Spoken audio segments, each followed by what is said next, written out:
Alright, well, let's give this a shot. I'm going to roll this video and see what we get. So let's start with the flyby.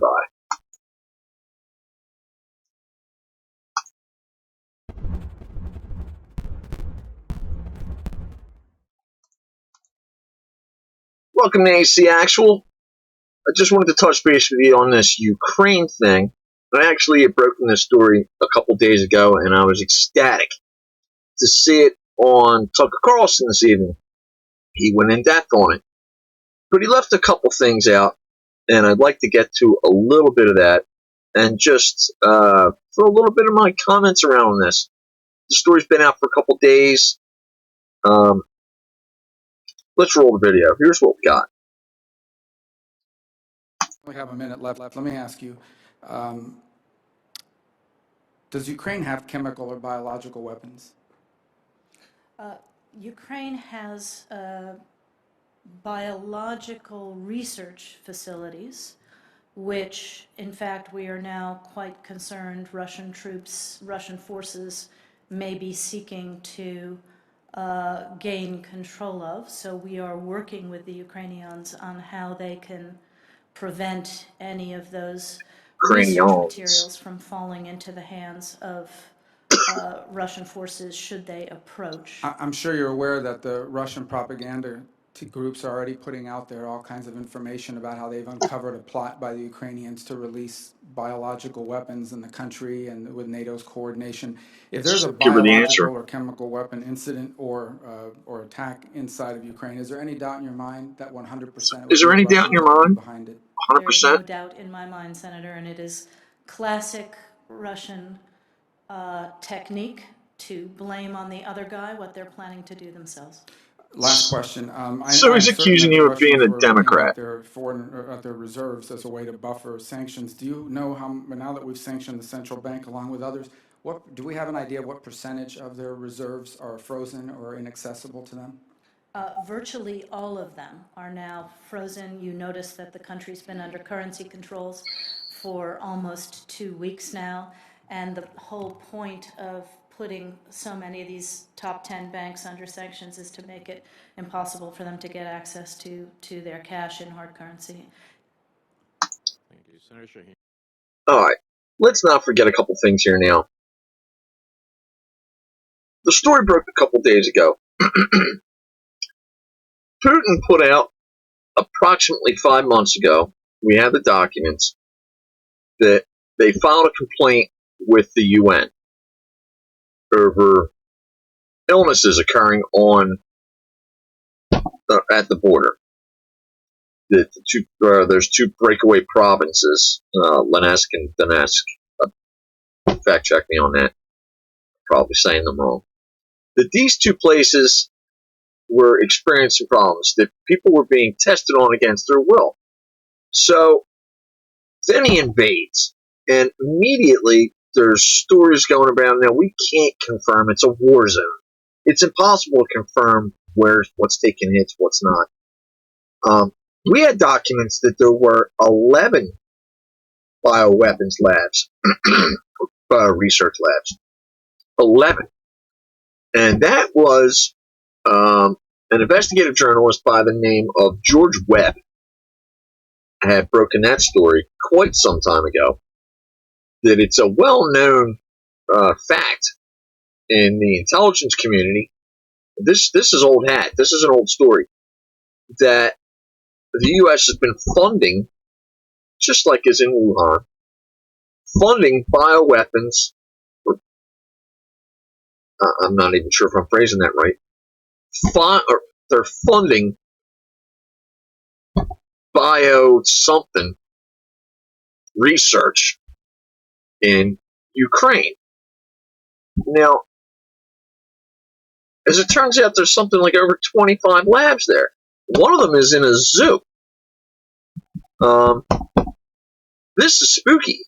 Why are we funding labs anywhere? Now, we also know from the documents that I was able to download off of the website, the U.S. Embassy website, that they later deleted. Tucker Carlson talked about that. those show that they're working on all kinds of crazy stuff, like hemorrhagic fever, which is similar to um, the one where you bleed from all of your orifices. I can't remember the name. Ebola. Ebola. It's a version of Ebola. Now, after Wuhan, this is insane. I'm not entirely confident that the United States, as a matter of fact, I'll come right out and say it. The United States is not the good guy in this story. We're to blame, and across the board. I believe, and this is my opinion, take it for what it is, it's just my opinion. I have no proof or facts to back this up. Basing this on logic alone, I believe that Biden needed to get our attention off of what was going on. And what I mean by that is the fuel prices, the 55,000 documents that just dropped from Pfizer that are shocking, over 1,000 adverse reactions, all that aside. And feel free to fact check me on that, because that's truth. That's 100% truth. I'll break the documents out and have shown many of them on my Facebook page and my Telegram page. So please. I believe that this is the shiny object. This is the look over here. Don't mind what I'm doing. You need to go look over here. Forget what I'm doing. Just go look, squirrel. And that's what's going on. So gas prices are going through the roof. Now, again, in my opinion, this is the Biden administration crashing our economy. This is World Economic Forum. This is right up there with, and we know Biden is World Economic Forum. We know he's been in Ukraine, which is the center of corrupt political money laundering in Europe. Because if you're a shady politician, you're in Ukraine, right? I'm just going to say it right now because I'm from Pennsylvania. You got Fitzpatrick, my congressman, hanging out in Ukraine. Woo, rah, rah, rah, big funder of we gotta end this stuff. And you got Mary Kay Scranton, or whatever the heck her name is, of Delaware County. She's all about rah, rah, rah. Let's no fly zone. The shady politicians like Joe Biden, like Hunter, are over there grifting out of Ukraine. It's insane. So if I'm Putin and the U.S. is trying to get Ukraine to join NATO, which, it's real easy for us to go and dismiss Russian thoughts on this. We lost, 440,000 American soldiers during World War II, right? 440,000. That is an insane amount of lives. Now, Russia, I'll just read this right off, okay? Russia, where is it? It's right here. All right. The old Soviet Union lost 27 million people. 27 million. Now, in 2017, the Russian military went back and calculated it and parsed it out. Of the 27 million people that died during World War II when the Nazis attacked, 8,668,400 were Soviet soldiers killed in World War II. 8,668,400 soldiers.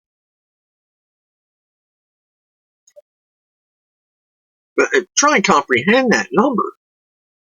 That's an insane number. The number shapes their culture to this day. Now, I looked back, and Russia has been invaded, what was it, 6 times. It was the Golden Horde, the Polish-Lithuanian Commonwealth, Sweden, France, not the 1918 intervention that was right before World War I, and the Nazis. So it survived World War II because it's a huge country. They have the greatest winners, like Siberia kind of stuff, and every one of its enemies has underestimated it, in particular Napoleon and Hitler. All right, so you got the other thing is that Russia's leaders ruthlessly sacrifice its population without hesitation. They did it during World War II, during the battle.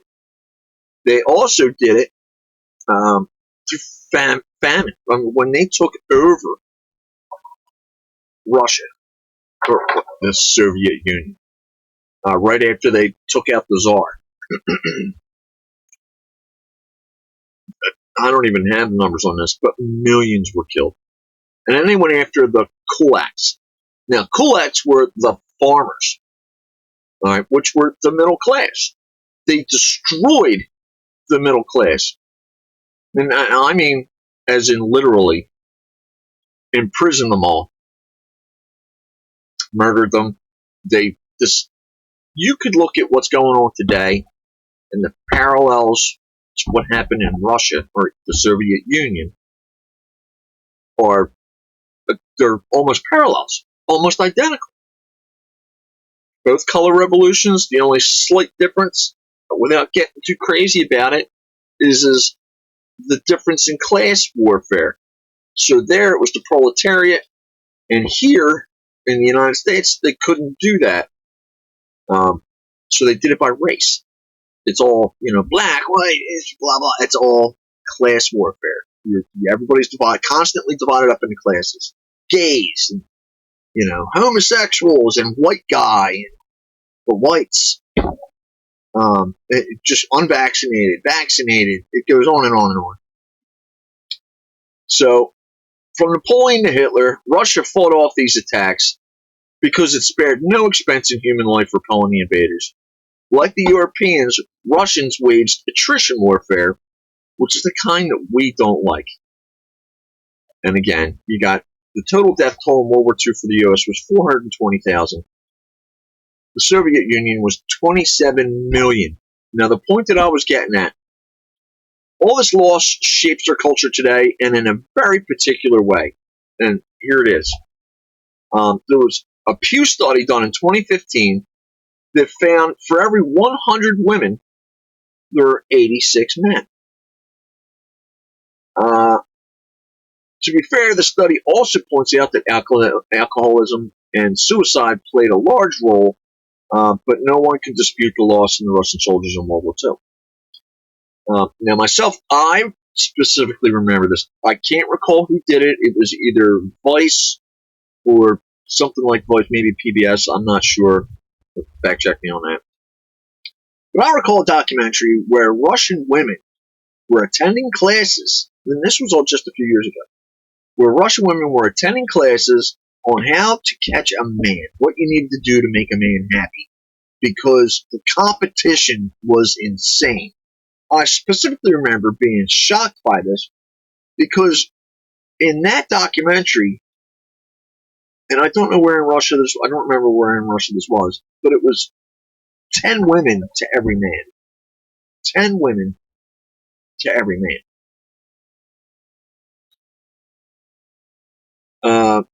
This is a gender disparity that affects life today. And what kills me is that we in the West, our political leaders, I'm not going to say everybody because I haven't, just dismiss that Russia has no right to be offended because Ukraine wants to join NATO. What is NATO? It's the North Atlantic Treaty Organization. The whole reason that NATO exists is to fight the Soviet Union. Well, the Soviet Union's gone. So why are we still doing anything with this? I understand if it's going to exist, great. But maybe we should be working with Russia instead of trying to constantly attack it. It's as if our CIA and our whoever is at the top of our government, whenever they get to DC, seem to forget that the goal of our government is to make life for the American citizens, me, and my countrymen, and you, better. To give us more opportunities, not just send all of our jobs over to China and, rule Europe or anything else. Now let's not forget, Ukraine is the way it is today because we overthrew it. Our CIA overthrew the Ukrainian and a duly elected, democratically elected Ukrainian government in 2014. Now, what they were going to do is become like another Switzerland. They wanted to be Swiss, as I understand it. The idea was Swiss. Now, what's going on now is well, I'm not defending Putin, but I don't believe anything I'm being told, and more importantly, I've learned to question everything that I learned. And I mean, looking back, I'm not confident in anything. Now, I've started looking and doing a lot more research into what's been going on with Russia. Now, I keep hearing Putin's bloodthirsty. All the Russians, all of our conservative pundits start off every conversation about Russia with, he deserves it. He's bloodthirsty, this and that. Probably is. But there's a few things that I respect about Putin that aren't brought up.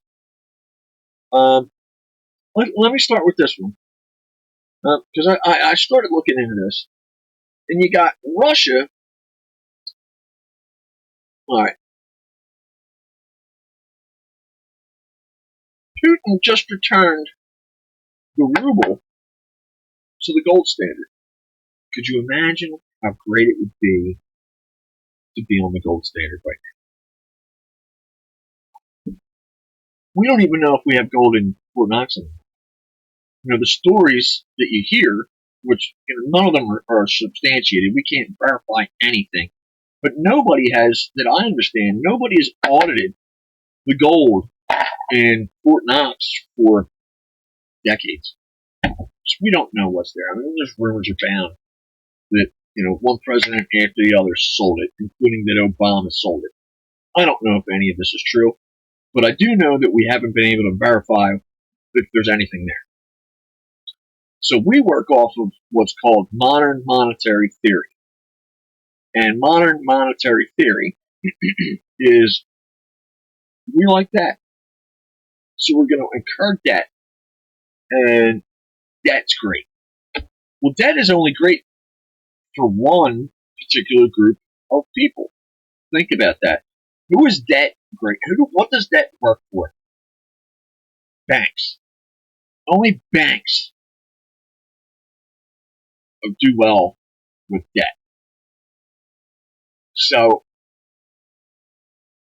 I remember as a kid, I'm not going to give you my age, but I was around during the last, I was here when Carter, I couldn't drive or any of that, but I remember we could only go to the gas stations, and it was dictated by which day of the week.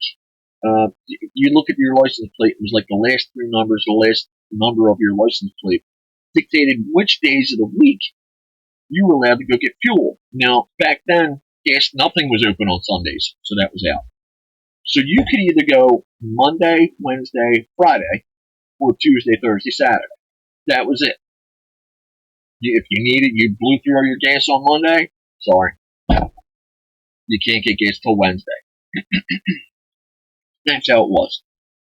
So let me get back to Putin. All right, I looked into it, and during the first when they first went communist, they knocked down and burned down pretty much all of the Orthodox Christian churches. They needed to destroy religion, because in communism, the state, the government is the religion. So they destroyed it. So as I understand it, Putin has rebuilt 30,000 churches. 30,000 churches. He has also raised the wages of their citizenry to modern standards. There's actually a healthy middle class in Russia at the moment. Could you imagine that? Could you imagine a government actually trying to improve our lives, not jacking up the gas prices on modern monetary theory, as far from the gold standard as you could possibly get, running with World Economic Forum craziness? You may think, if this is the first time you're hearing the Great Reset, please go do some research. I'm not the only one talking about this. A year ago, I thought, this is crazy. And this Charles Schwab guy is a lunatic. That this can't be real. This is nonsense. And then I started finding out it is real. And I'm not the only one saying it. You can ask around. Even Tucker Carlson is saying it. Candace Owens is saying it. Steve Bannon is saying it. It's everywhere. Everybody now recognizes that this is legit. There was something that I wanted to bring up. It seemed a little odd to me. All right. Funny thing is, and I already talked about this, Russia filed a complaint with the UN about the labs 5 or 6 months ago.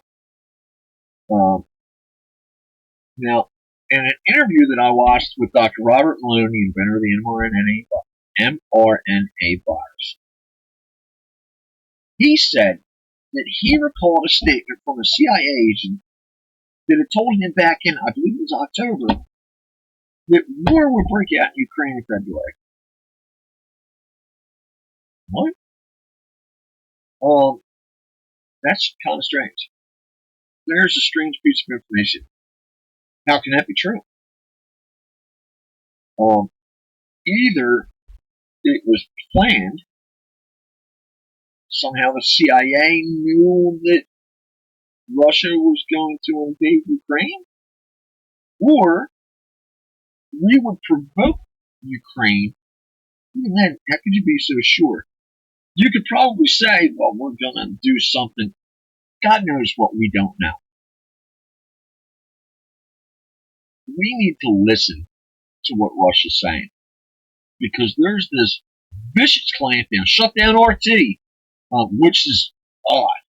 And the other thing that's really odd, and to be honest with you, really bothers me, is about this other video, is that there's more than one type of warfare. It's not all just kinetic. There's also economic warfare. So not only are we on the verge of a no-fly zone, which everybody's screaming about, and thank God Poland dropped the hot potato into Biden's lap about running MiGs over to Ukraine. They're like, we don't want it. We don't want to be any part of World War III. You want to do that, great. We're going to fly MiG-29s over to Ramstein. You can paint American flags on them, and you drop them off in Ukraine, because we're not touching it. So thank God for Poland that they kept their heads on this one. They don't want any part of World War III. But for some reason, our government seems hell-bent on running down this road. So what's going on with this? Did we provoke Russia into, right before Putin went in, it was just our intelligence services which honestly, if you don't know by now, what we have are propaganda services. I refuse to call them intelligence services anymore. They're propaganda services. So our propaganda services, the CIA, who are running God knows what biolabs with the Ukrainians, did we do something to cause Putin to rush in? Now, Putin was with the World Economic. He was one of the graduates, like Biden. You can look this up yourself. There's 1,000 of them. With Trudeau, Macron, Merkel, were all World Economic Forum graduates.